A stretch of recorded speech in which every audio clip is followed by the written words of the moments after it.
Good evening mga be. Kunya na bang may naisip na naman ng kaladuan ini yung sa kuyang partner.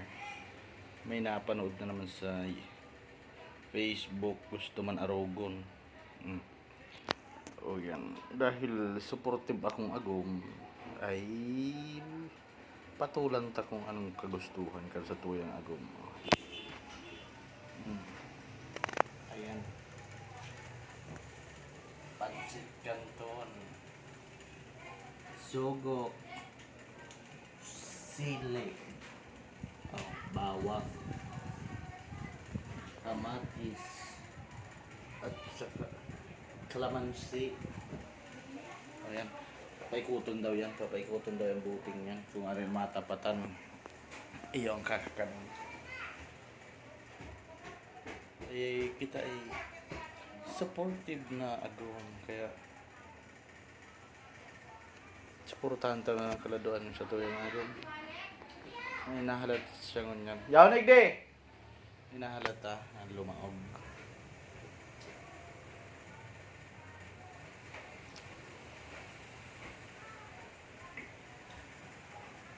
Yan na din si Wallet? Yes! Sige. Ay, ano yan? Hay, nang ano mo? Ito. Inumun mo. Ayun. Baso. Iinumun mo. Ay, Diyos ko po. Kala ko kinaon na akin na.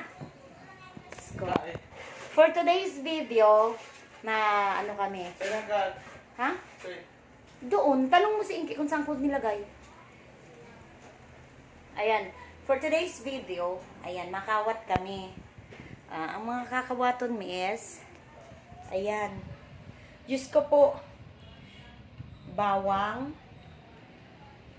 sili, itlog, super anghang na kanton, kalamansi, ano tawag dito? Kamatis. Tapos, kung sisay ang makakakua, ning, halimbawa, natapat sa kanya ang kalamansi, pwede siya mag-inom ng Red Horse. Pero pag hindi niya, ayan.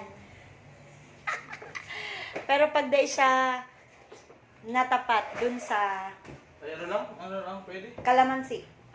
Kalamansi at itlog. Pag natapat itong Coca-Cola, yung bibig niya sa sa Royal. Pag natapat sa kalamansi at sa itlog, pwede siyang mag-inom ng Red Horse. Pag hindi, no. It's big no. O yan, swerte na lang.